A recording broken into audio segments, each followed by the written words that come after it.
Bienvenue à tous en direct sur Public Sénat. Voici les titres du 22h ce soir. Il est l'un des principaux protagonistes d'une présumée affaire de corruption qui éclabousse plusieurs proches de Nicolas Sarkozy dans le volet financier du dossier Karachi. Ziad Takieddine demande aujourd'hui la levée du secret défense sur les contrats d'armement en cause. L'homme d'affaires franco-libanais mis en examen souhaite ainsi démontrer son innocence et la non-implication d'anciens collaborateurs du chef de l'État. Paris félicite Berlin après le franc feu vert du Parlement allemand au plan de sauvetage de l'euro et la perspective de nouvelles aides à la Grèce. L'Europe se veut rassurante face à la crise, mais l'incendie est-il circonscrit? Pour autant, réaction sur ce sujet et d'autres de notre invitée ce soir, la présidente du MEDEF, Laurence Parisot, dans un instant. En Libye, l'étau se resserre autour du dernier carré de fidèles de Kadhafi. Le porte-parole du régime déchu a été capturé tout à l'heure, non loin de la ville de Sirte. Le colonel reste lui toujours introuvable et de plus en plus de questions se posent sur la présence d'islamistes anciens djihadistes dans la nouvelle donne politique. Nous en parlerons ce soir avec le grand reporter au Figaro, Renaud Girard, de retour justement de Libye.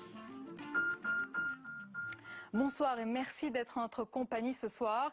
Il a décidé de contre-attaquer. Ziad Takieddine, intermédiaire désormais célèbre sur des contrats d'armement, a nié toute implication dans le volet financier de l'affaire Karachi. Il demande à Nicolas Sarkozy la levée totale du secret défense sur tous ces contrats. Pendant ce temps, l'enquête du juge Van Ruymbeck progresse et s'oriente vers la piste saoudienne. Tous les détails avec Jérôme Rabier. L'affaire Karachi se délocalise. Alors que l'enquête se concentrait sur le Pakistan, une piste saoudienne apparaît. Le juge Van Ruymbeck, qui enquête sur des rétrocommissions ayant financé la campagne d'Édouard Balladur en 1995, a fait une troublante découverte. Pistant les flux financiers transitant par des intermédiaires, dont le sulfureux Ziad Takieddine, le magistrat financier a découvert l'échéancier de paiement pour la vente de frégates à l'Arabie Saoudite en 1994. Ce document prévoit le versement d'un acompte de 10 millions de francs avant le premier tour de la présidentielle de 1995, un montant effectivement versé par le royaume saoudien le 26 avril de cette même année. Le jour même, une somme équivalente est déposée en grosse coupure sur le compte de campagne d'Édouard Balladur, une coïncidence à laquelle ne veut pas croire le juge Van Ruymbeck. Tout comme il ne croit pas les explications de l'ancien Premier ministre qui affirme que cette somme provient de collecte et de vente de gadgets lors de meetings de campagne. Le Conseil constitutionnel avait tout de même validé les comptes du candidat Balladur, malgré les réserves émises par les rapporteurs sur la provenance de cette somme. Le deuxième débat télévisé des primaires socialistes a permis aux différents candidats de présenter leurs propositions, notamment sur les banques. Et les formules ont fusé. Il faut les mettre au pas, a dit Martine Aubry, les recapitaliser si nécessaire, prévient Hollande. Ségolène Royal et Arnaud Montebourg ont été plus radicaux. Bérengère Danglas. Les banques, la cible d'Arnaud Montebourg. D'emblée, le candidat se place à gauche de ses concurrents. Ma première décision consistera à faire voter une loi en urgence de mise sous tutelle des banques.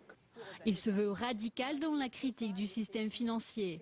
Avec Ségolène Royal, il veut mettre fin aux dérives de la spéculation boursière. Les autres candidats sont moins intransigeants. Chacun a sa formule. Martine Aubry parle de mettre au pas les institutions financières. Jean-Michel Baillet veut les rappeler à l'ordre. Pour François Hollande, il faut les recapitaliser si nécessaire. L'interventionnisme de l'État prôné par Arnaud Montebourg et Ségolène Royal réapparaît aussi sur les licenciements boursiers. Les deux candidats veulent les soumettre à une autorisation préalable. Donc tout ça pour dire qu'il y a des réponses qui effectivement peuvent permettre, quand l'entreprise est rentable, de la maintenir dans l'intérêt de notre pays et des salariés. Non, ces réponses-là sont beaucoup trop bureaucratiques et beaucoup trop longues. Depuis quelques années, le discours économique du Parti socialiste a beaucoup évolué. La crise oblige à être plus réaliste, plus question d'augmentation du SMIC. Pour les observateurs, les différences entre les candidats sont surtout des postures. Dire qu'il faut s'opposer pour se distinguer, et donc chacun tire un peu plus loin peut-être qu'il ne le pense lui-même. Je ne suis pas sûr qu'Arnaud Montebourg soit un défenseur acharné de toutes les mesures qu'il envisage. Le Parti communiste a déploré qu'aucun des candidats à la primaire n'ait vraiment proposé de rompre avec la logique de l'argent et des marchés financiers. Et puis en visite au congrès de l'Union sociale de l'habitat à Bordeaux, Martine Aubry en a profité pour dire quelques mots sur Jean-Louis Borloo, également présent à cette réunion, mais pas en même temps que la candidate socialiste. Cette dernière a dit qu'elle aimait bien le président du Parti radical, qu'elle juge toutefois fragile. Voilà pour ce compliment, mi-figue, mi-raisin. Dans l'actualité également, c'est l'Allemagne qui est félicitée après le vote du Parlement pour le renforcement du fonds de sauvetage de la zone euro. C'est une excellente nouvelle, estime Paris aujourd'hui. Les Européens y voient une nouvelle preuve de la détermination des États pour soutenir les maillons faibles de la zone euro, comme la Grèce, et assurer la solidité de l'union monétaire. Aurélien Romano. Le vote aura tenu les marchés en haleine. Adopté à 523 voix sur 620 par le Bundestag, le plan d'aide à la Grèce a réussi à réunir les parlementaires allemands. Cette large majorité n'était pas acquise. Les socialistes du SPD et les Verts devaient voter pour, mais des membres de la coalition d'Angela Merkel avaient menacé de voter contre. Finalement, la quasi-totalité des députés CDU et libéraux ont donc soutenu le plan de sauvetage et ainsi évité des élections anticipées. Un plan adopté sans les voix du centre droit aurait été un camouflet pour celle qui a mis toute son énergie dans l'adoption rapide de cet accord européen. L'Allemagne apportera la moitié de ce fonds de sauvetage qui sera renforcé avec une capacité de 440 milliards d'euros et aura la possibilité de racheter la dette des pays en difficulté, un droit que seule la Banque centrale européenne possède pour le moment. En jeu, le sauvetage de la Grèce et indirectement celui de l'euro. Ce plan doit être ratifié par les 17 pays de la zone euro. Il trouvera encore 6 parlements à convaincre sur sa route. Des pays plus petits, mais qui n'hésitent pas à faire monter les enchères, comme la Slovaquie, un des nouveaux entrants de la monnaie unique qui menace de faire traîner le vote.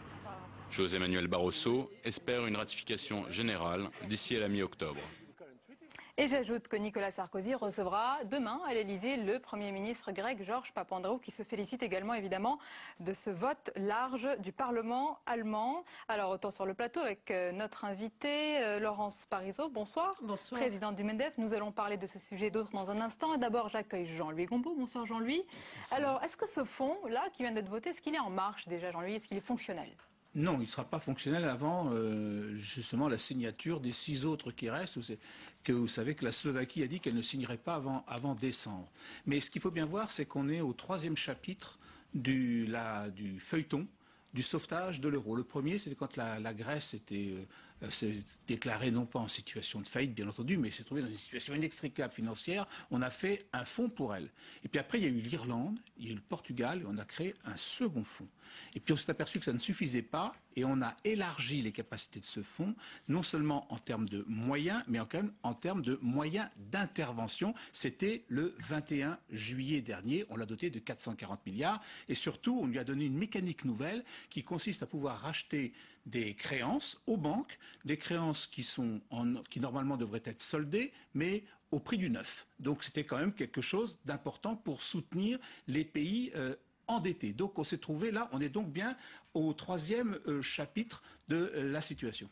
Alors là, à l'instant, Jean-Louis, on voit que le Parlement estonien vient d'adopter aussi l'élargissement de ce fonds. Quels sont maintenant... Le Finlandais l'a fait également. Voilà. Quelles sont maintenant les prochaines étapes, les prochains chapitres? Alors, c'est pour ça que je dis qu'on est au 3e chapitre, parce que l'histoire continue. À peine ce fonds donc est-il créé, que déjà on se dit mais ça ne va pas suffire. 440 milliards, ça ne suffira pas, et il y en a qui parlent déjà de 2000 milliards. Donc là, on arrive à une situation, c'est venu au Parlement européen, là on arrive à quelque chose d'assez gigantesque. Or déjà, si les Allemands ont traîné des pieds jusque-là, c'est qu'ils voyaient bien qu'au fur et à mesure que les chapitres passaient, ce fonds gonflait, on lui donnait plus de pouvoir, et il commençait à se demander, mais est-ce qu'on va comme toujours avoir prise sur la situation. Donc on parle maintenant de 2000 milliards d'euros, ce qui est absolument considérable, et Mme Merkel a déjà dit avant-hier, lors de son intervention au Bundestag, maintenant on n'ira pas plus loin. Donc on est dans une situation. Deuxièmement, on s'est aperçu que l'Europe avait très mal réagi dans ces derniers temps. C'est-à-dire qu'il y a un nouveau débat qui arrive. L'Europe va beaucoup moins vite que les marchés. Donc il y a un débat sur faut-il pas avancer dans le fédéralisme européen. Donc on se pose non seulement des problèmes économiques et financiers, mais également des problèmes politiques. Ce soir, il faudrait avancer justement sur cette voie. Donc ce qui est là, c'est un chantier constitutionnel absolument considérable. Et enfin, il y a un problème technique, c'est que ce fonds 440 milliards, la composition n'est pas encore très claire. Il y a de l'argent public, il y a des créances dévalorisées à l'intérieur, il y a des privatisations grecques. La composition exacte de ces 440 milliards n'est pas véritablement connue. Donc aujourd'hui on respire, c'est très bien, il n'y a qu'à voir ce qui s'est passé dans les banques françaises, notamment aujourd'hui à la Bourse, mais ce n'est pas exact de dire que l'ensemble de la question est réglé. L'histoire continue. Alors l'histoire continue, mais on va revenir sur ce oui franc, net et clair. Laurence Parisot, est-ce que déjà c'est une preuve suffisante de la volonté de l'Allemagne et de l'Europe finalement de sauver la zone euro et de la Grèce déjà? Absolument, parce que, comme vous venez de l'évoquer, la façon dont la chancelière a obtenu cette majorité est également importante. Ce n'est pas simplement un vote du bout des doigts qui s'est passé aujourd'hui au Bundestag, c'est vraiment un vote avec toute la majorité de la coalition d'Angela Merkel, plus le soutien de l'opposition, des Verts et des socialistes. Autrement dit, c'est bien toute la représentation de l'Allemagne qui dit oui clairement à l'Europe, oui à la zone euro, oui à la monnaie unique. Ça, c'est vraiment tout à fait important et symbolique. Personnellement, est-ce que vous croyez à la zone euro? Tout à l'heure, Alain Juppé sur France 2, il a dit sur ce domaine qu'il était un croyant. Est-ce que vous avez la même ferveur? Totalement. Je n'aurais pas utilisé ce mot de croyant, mais nous sommes convaincus, nous les entreprises, que sans l'euro, nous n'aurions pas pu ces 10 dernières années conquérir des marchés, développer nos entreprises à un tel niveau. Et donc, il faut bien que chaque Français comprenne que les affaires, la prospérité de ces 10 dernières années sont largement dues à cette monnaie unique, sans compter le fait que pendant toute cette période, nous avons eu des taux d'intérêt très bas, qui ont permis ainsi d'investir ou même de consommer pour de nombreux ménages. Et puis, au-delà de ça, nous considérons aujourd'hui que le monde est dans un tel bouleversement économique et géopolitique que nous devons être très forts face à la Chine et aussi pour bien négocier avec les Américains. Cette force, elle ne peut être qu'européenne. Oui. Et la France sera forte si l'Europe est vraiment puissante. Et si l'Allemagne continue de suivre, Jean-Louis l'a dit tout à l'heure, déjà Angela Merkel dit que, attention, on ne va pas aller beaucoup plus loin. Est-ce que déjà vous dites que cette solidarité a des limites? Non, je suis très confiante. Les Allemands, nous discutons sans cesse avec le patronat allemand. Les Allemands attendent de leurs principaux partenaires, notamment de nous les Français, que nous soyons capables de montrer la même discipline, notamment sur le plan budgétaire, que celle qu'ils ont eue, eux, depuis déjà de nombreuses années.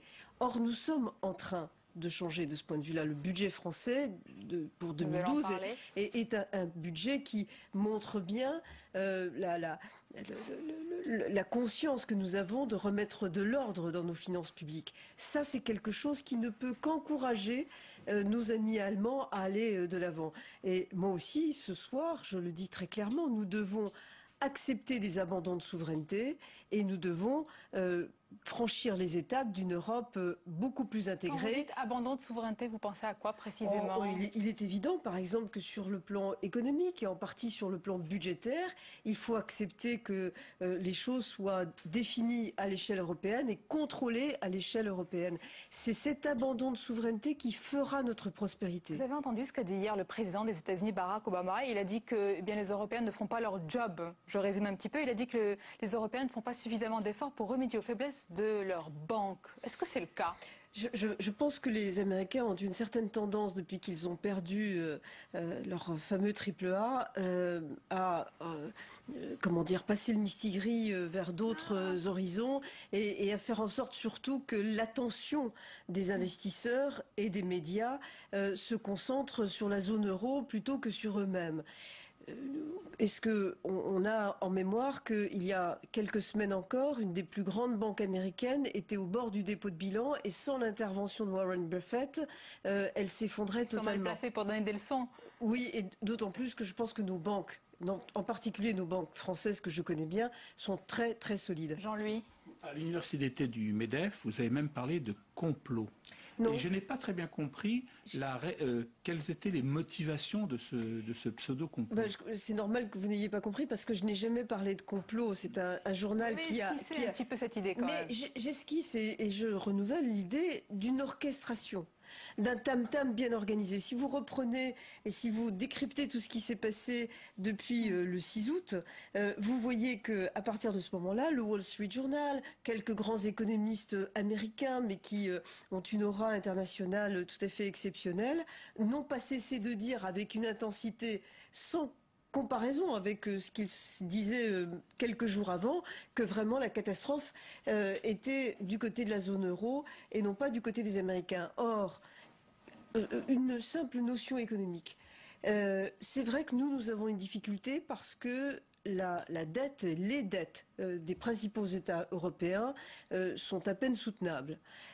Mais il n'y a pas d'endettement privé en Europe. Et on a même un taux d'épargne, par exemple en France, tout à fait solide et rassurant. Ça sauve un peu la mise? Les États-Unis, c'est pas le cas. L'endettement public est catastrophique et l'endettement privé aussi. Retour sur les banques françaises, Laurence Parisot. Est-ce qu'elles font vraiment leur job déjà vis-à-vis des PME? Parce qu'il y a un resserrement des crédits, c'est ce que disent les chefs d'entreprise et PME. On dit qu'on leur applique des taux de crédit plus importants que les grandes entreprises selon une étude de la Banque de France. Oui, parce que vous avez tout à fait raison de dire que quand on est à la tête d'une PME, on a le sentiment de subir une double, voire une triple peine. Mais ils souffrent alors, ceux que vous représentez. Que dites-vous ce soir aux banques? Moi, la première, parce que je suis patronne de PME, mais si vous êtes un banquier, vous ne pouvez pas à la fois entendre tout le monde vous dire « mais est-ce que vous êtes suffisamment solide ?» et prendre le risque de prêter quand ils n'ont pas la garantie, dans une certaine mesure, d'être en mesure de recouvrir leurs créances. Plus les banques que les préoccupations? Non, je comprends premièrement les PME, mais pour aider les PME, avant de parler de ce que peuvent faire les banques et de toute façon d'être vigilants de ce point de vue-là, moi je dis clairement, faisons en sorte que le taux d'impôt sur les sociétés réduit, qui existe déjà aujourd'hui, il existe un taux à 15%. Que ce taux s'applique à un plus grand nombre de PME. Parce que la première façon de renforcer les fonds propres des PME et des TPE, c'est de leur permettre de dégager un résultat net, un taux de profit plus élevé. C'est ainsi que nous consoliderons le mieux nos TPE, nos PME, un taux séduisant pour ces banques-là qui accorderont plus de crédit. Écoutez, c'est très important. Là s'ouvre un processus budgétaire. Je demande vraiment très solennellement à l'Assemblée nationale et au Sénat, puisque à droite comme à gauche, on dit que la priorité, c'est de prêter attention aux TPE, aux PME, je leur demande d'élargir l'application du taux réduit d'impôt sur les sociétés. Et bien voilà, demande est faite, on verra ce qu'il en est. Alors, dans le contexte aujourd'hui qui est morose, Laurence Parisot, le moral des chefs d'entreprise et surtout d'ailleurs pour les PME n'est pas au beau fixe. Quand ils entendent le discours hier, durant le débat des primaires socialistes d'Arnaud Montebourg qui propose un protectionnisme financier, une sorte de cordon sanitaire, est-ce que vous vous dites ils vont un petit peu aller vers Arnaud Montebourg? C'est une belle musique qui à leurs oreilles? Je pense que c'est une musique, comment dire, qui peut séduire un peu pendant quelques minutes parce que ça rappelle le bon temps, ça rappelle l'époque peut-être des 30 Glorieuses où les échanges commerciaux étaient beaucoup plus restreints, n'étaient pas à une telle échelle planétaire comme aujourd'hui, mais en même temps, chacun sait que le protectionnisme veut dire peut-être un peu de bouffée d'air frais, mais sur un très court terme, parce que tout de suite après, il y a des mesures de rétorsion, et vos propres produits, vous ne pourrez plus les vendre sur les marchés extérieurs comme avant. Et puis surtout, toute forme de repli sur soi ne peut que alourdir la facture, matières premières, tous ces biens intermédiaires aussi que nous achetons hors de France. C'est-à-dire que ce qui fait tourner d'abord la machine et l'usine va coûter beaucoup plus cher. Donc je ne crois pas qu'ils soient séduits si longtemps que ça. Vous leur dites ne votez pas pour le programme économique d'Arnaud Montebourg un petit peu et très différemment, mais c'est un même message que vous dites ne votez pas pour le programme économique de Marine Le Pen dans ce livre dont nous allons parler à présent. C'est bien ça? C'est un peu différent parce que ce livre, je ne l'ai pas écrit en tant que présidente du MEDEF. C'est un livre d'abord avec mon œil de politologue, de sociologue, et puis avec le co-auteur Rose Laprelle avec son œil de philosophe, pour dire à nos compatriotes, attention, corpus d'idées, le mode de pensée de Marine Le Pen est en réalité le mode de pensée des extrêmes droites françaises. Et ne vous faites pas, ne soyez pas victime d'une illusion d'optique. Il y a en réalité derrière chaque mot, derrière chaque phrase de Marine Le Pen, tous les démons de l'extrême droite. Est-ce que cette illusion d'optique fait aussi qu'on peut confondre encore Marine Le Pen et son père? Pour vous, c'est même combat, même personnage, mêmes idées? Ce n'est pas tout à fait le même personnage parce que ils mettent en scène eux-mêmes leur filiation, c'est-à-dire ils jouent du fait qu'ils ne sont pas pareils, qu'ils sont forcément différents. Lui serait le diable et comme lui est le diable, forcément elle peut se présenter comme n'étant pas le diable. Donc il y a une mise en scène. Mais ce qui est commun, c'est leur système de pensée qui tourne toujours autour d'une idée centrale. Il y a un ennemi intérieur. Alors l'ennemi intérieur, c'est l'immigré ou même les enfants d'immigrés, parce qu'on ne sait jamais exactement ce que recouvre le concept d'immigré chez Marine Le Pen, mais c'est d'autres, vous savez. Et ça, c'est derrière ce qu'elle dit. J'ai toujours été surprise qu'on ait peu relevé une phrase qu'elle a déclarée un jour. Elle a dit « Il ne fait pas bon d'être juif, homosexuel ou femme dans les quartiers en France, ni même un Français de souche ordinaire ». Qu'est-ce que ça veut dire? Que le juif, la femme, l'homosexuel ne peut pas être un Français de souche ordinaire? Ou alors qu'est-ce que ça veut dire la souche? Comment on définit la souche? Avec le critère de la durée? Mais alors pendant combien de temps?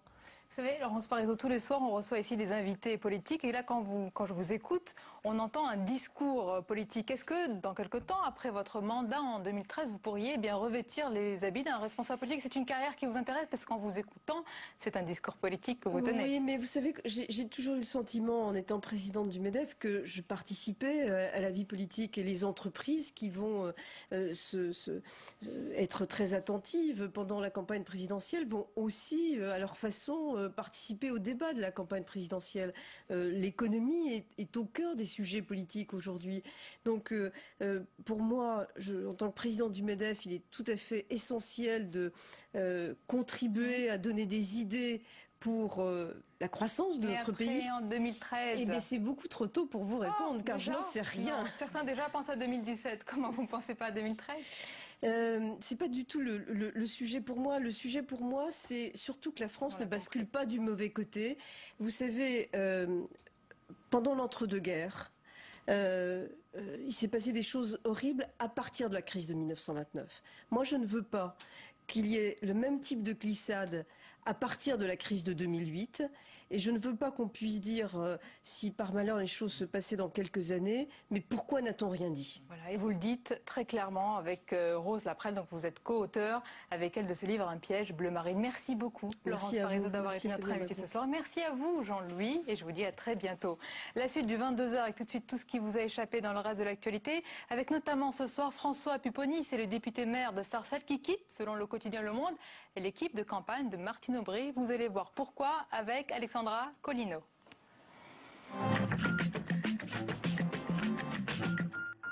La confrontation était très attendue, mais aucune révélation ni aveu. Pendant les 2 heures passées à la brigade de répression de la délinquance à Paris, DSK et Tristan Bannon sont restés sur leur position. L'écrivain était l'invité du JT de TF1 ce soir. Elle maintient ses accusations. Je suis certaine qu'il m'aurait violée si ça ne s'était pas fini autrement et si j'avais pas réussi à m'échapper. Mais la preuve matérielle, elle n'existe pas. Une défection pour le camp Aubry. François Pupponi annonce ce soir qu'il quitte l'équipe de la candidate aux primaires. Une décision qui fait suite à l'enquête sur le cercle de jeu Wagram. Hier, les bureaux du maire de Sarcelles ont été perquisitionnés. François Pupponi parle d'une manipulation.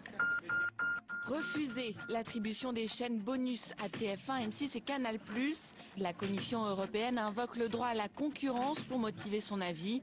À Bruxelles, on explique que les chaînes bonus priveraient les opérateurs concurrents et les téléspectateurs d'une offre plus attractive. En France, la législation doit être modifiée sous 2 mois, faute de quoi elle se retrouverait devant la Cour de justice européenne. Alzheimer et psychotrope, la suspicion est avérée. Antidépresseurs, somnifères, les pilules préférées des Français sont de nouveau au cœur d'une étude scientifique inquiétante. Le professeur Bernard Bégaud dévoile dans Science et Avenir les conséquences d'une surconsommation effrénée déjà rendue publique dans un rapport des politiques de santé en 2006. En 5 ans, il ne s'est rien passé, déplore le professeur Bégaud.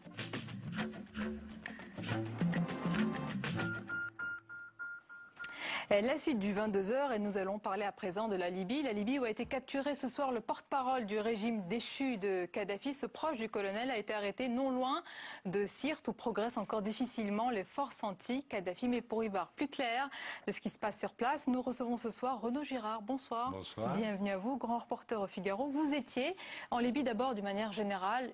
Comment ça se passe sur place? Quelle est la situation? Est-ce que, comme on le dit, les forces anti-Kadhafi progressent difficilement? Elle progresse difficilement parce qu'on a beaucoup parlé d'une guerre en Libye, parce qu'effectivement, il y a eu des opérations de guerre de la France et de l'Angleterre pour soutenir les rebelles contre le Kadhafi, mais c'est plus une révolution qu'une guerre, parce que les rebelles n'avaient pas vraiment d'armée, ce sont des brigades, des katibas, comme on dit là-bas, qui se sont organisés, et vous les voyez sur le reportage télévisé, vous voyez qu'ils tirent un peu n'importe comment. Oui. Vous n'avez aucune chance lorsque vous tirez, vous tenez une Kalachnikov et vous n'épaulez pas, vous ne visez pas sérieusement, vous n'avez aucune chance d'atteindre un ennemi. Donc les opérations, et d'ailleurs Tripoli, ce qui s'est passé à Tripoli, la chute de Tripoli, il n'y a pas eu véritablement de combat important à Tripoli, c'est que la population, il y a une bonne coordination d'un appel au soulèvement de la population qui a été transmis par les mosquées. Tout ça a été très bien organisé, mais en fait, les soldats de Kadhafi, un général qui s'appelle le général Eshkal, leur a donné l'ordre de ne pas tirer.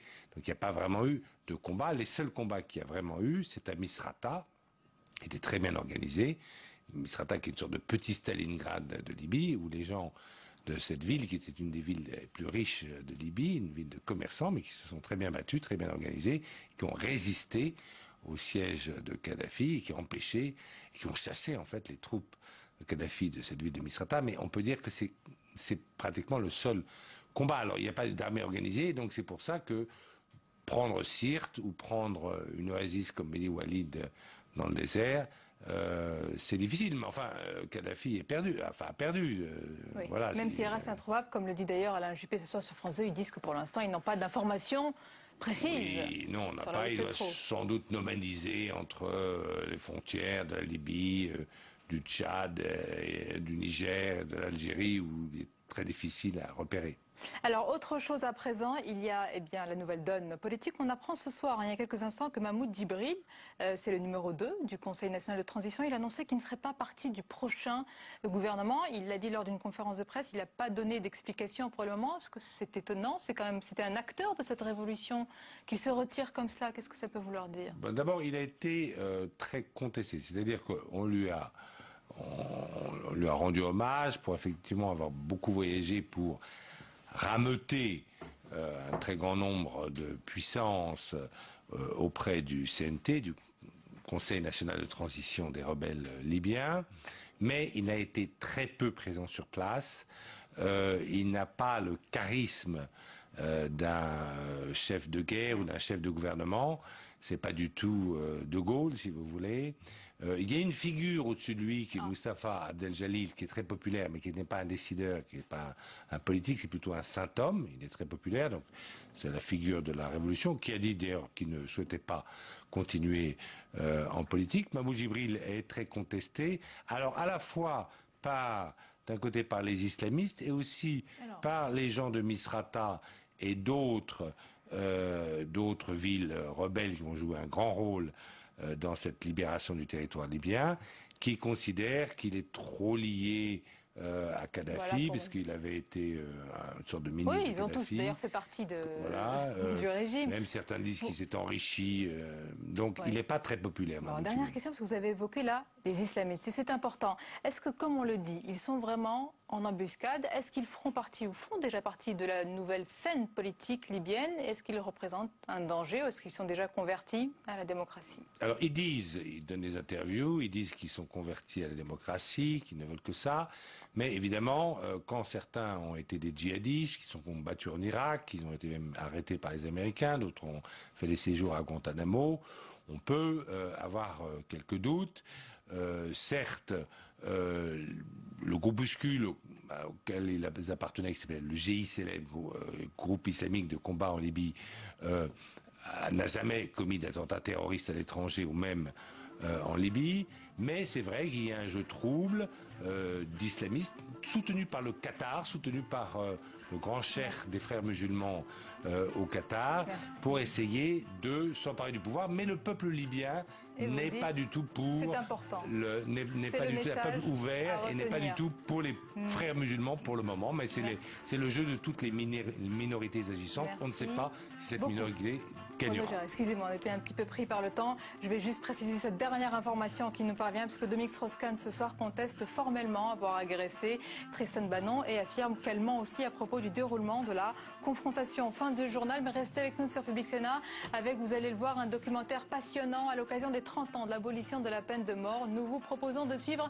l'histoire de la plus grande controverse judiciaire de ces 30 dernières années. C'est l'affaire Ranucci. Regarde.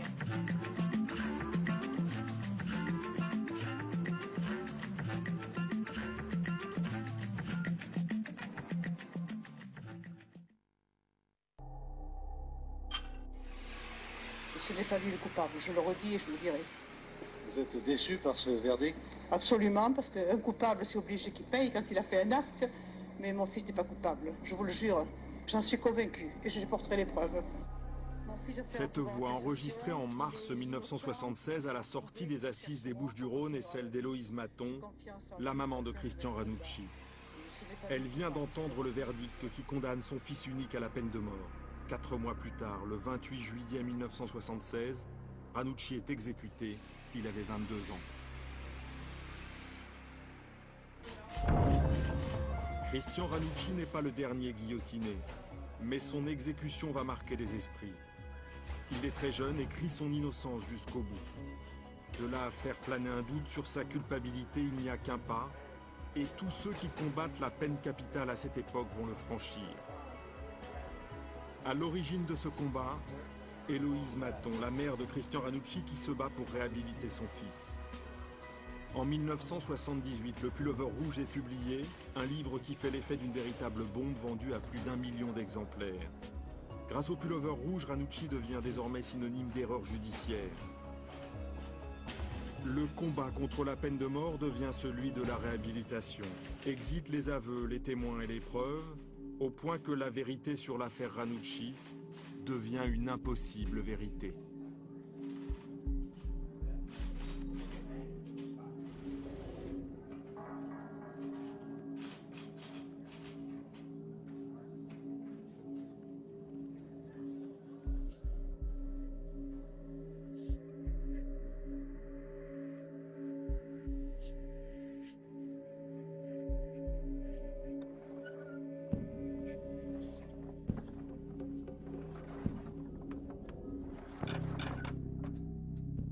Il y a un adjoint qui est là. Voilà. Moi j'étais, au premier rôle, j'étais là. Et quand on bascule le gars comme ça, voilà. C'est rapide. Hein. Voilà. Et quand l'adjoint dit vas-y, mon père la lame, moi je pousse.